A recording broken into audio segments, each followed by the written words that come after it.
topic for today's discussion is education for differently abled people. Well, according to the facts and figures, there are 2.19 crore people in India who are actually disabled, and that includes visual impairment, hearing impairment, speech impairment and mental impairment.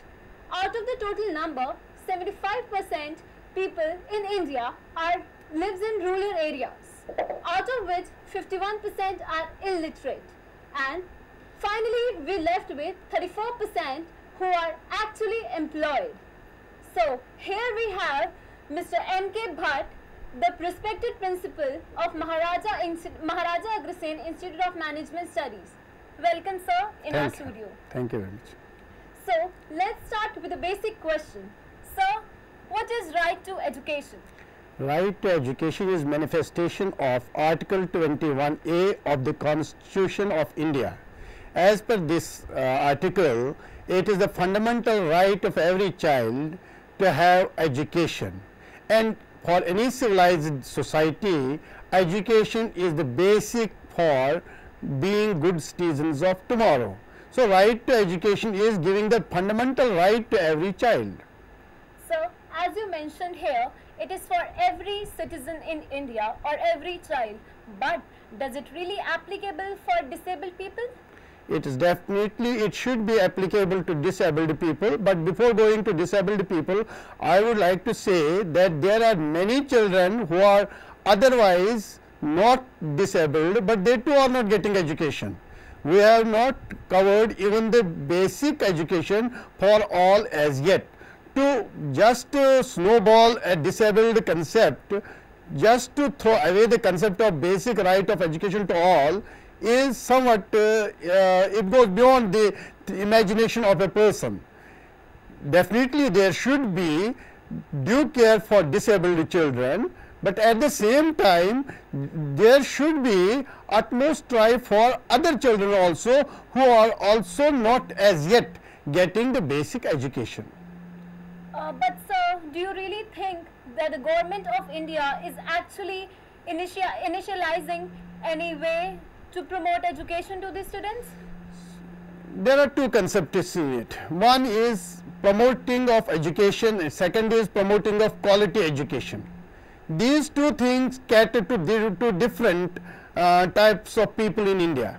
When we try to think of having basic education, is that basic education as per the requirement of the market or not, is the first question. The second question is, are we well prepared to provide that education to those who are otherwise impaired people?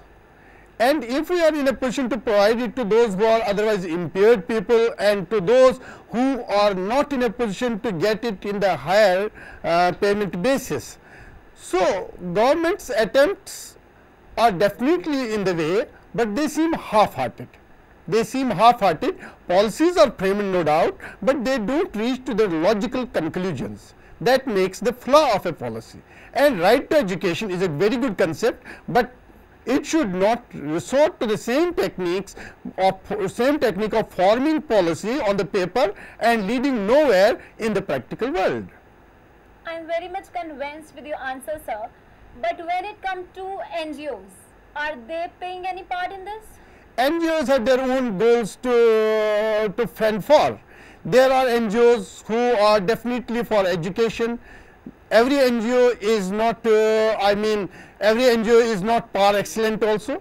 Every NGO is not par in terms of giving good education also.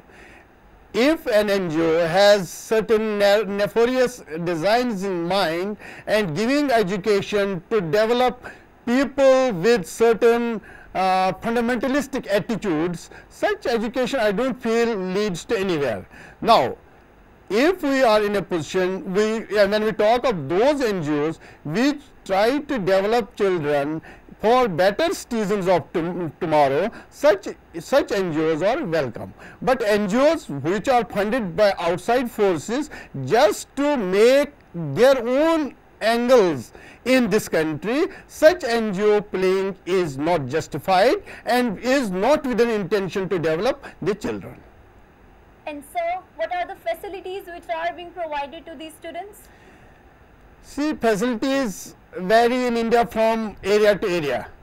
Education is a state subject and facilities vary from one state to another state. When facilities we talk of the lower income group of the society, the facilities seem nowhere, and in certain states there is no talk of visually impaired or such other people.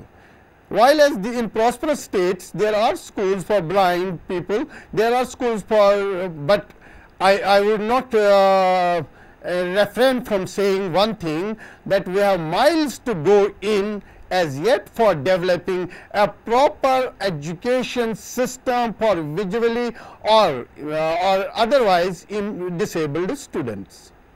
And so what about the higher education facilities? As such, I don't see that there are higher education institutions in India which are specially designed for disabled students. We have, when we compare Indian disabled students with students in Europe or in any other developed country of the world, we generally take them as a misfortune. We don't think that they have a potential. We realized this only after when we saw the attempt to Tare Zameen Pe. Till then, we had no concept that a disabled student, disabled boy can do better things in life. In developed countries, they are treated differently from the very beginning.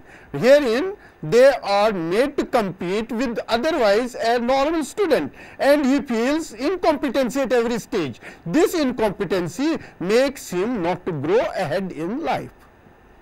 So, is there any employment opportunity for these types Yeah. Government of India has kept certain posts reserved for disabled people, but here the question is, are they treated on par with those who are not disabled people?